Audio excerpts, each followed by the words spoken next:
we left off yesterday was working on this power steering pump. And the pulley is froze on there, so I'm going to take the angle grinder and I'm going to cut it in chunks so we can get the outer part off, get to the bolts.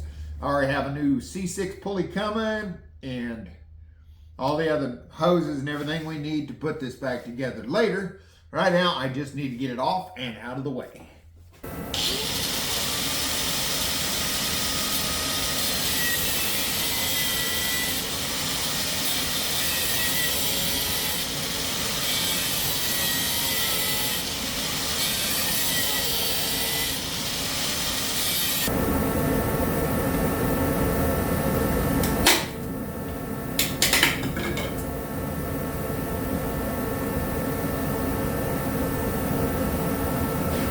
Okay, that made short work of the pulley itself. So now I'm going to take and undo the pressure line off the bottom of the pump. They got new ones of those coming. And now we'll unbolt the pump, see if we can get it completely out of there. The fitting for the hose was a 16. And these two bolts here are 13. Now it looks like we got to take off 4 of these bolts out around the pump here. I had to go get my big plug-in grinder because my little Walmart battery one said, nope, it's a little too cold for it. Shoot, these batteries are dead too.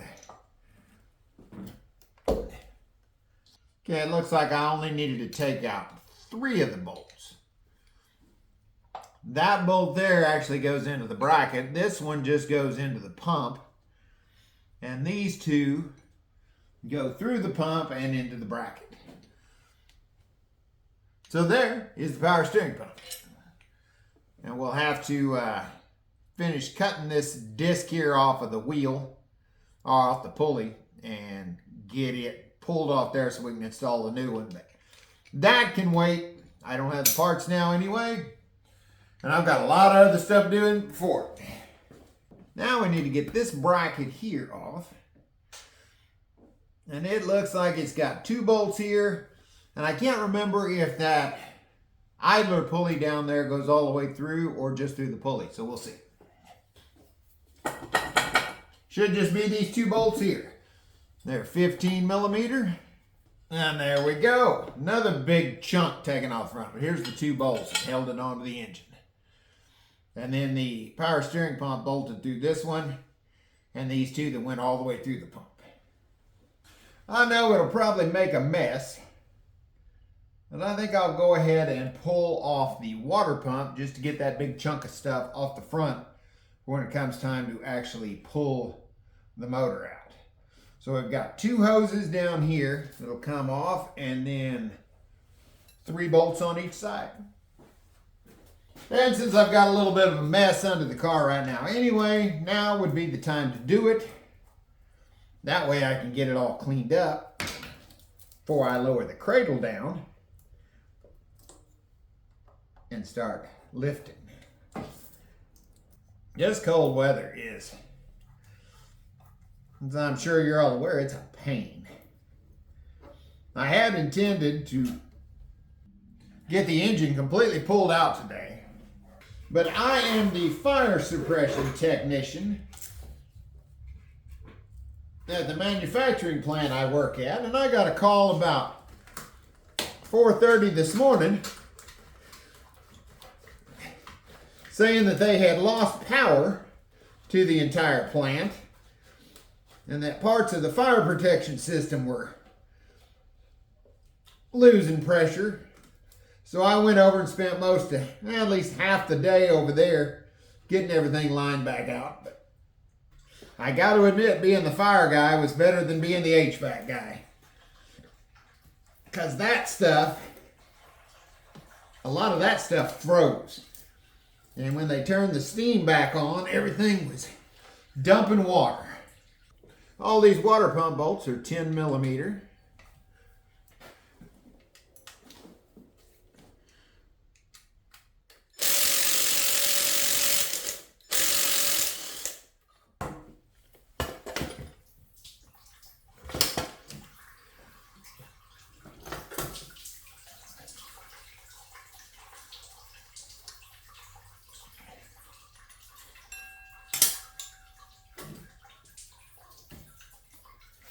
wasn't as big a gusher as I figured it would be.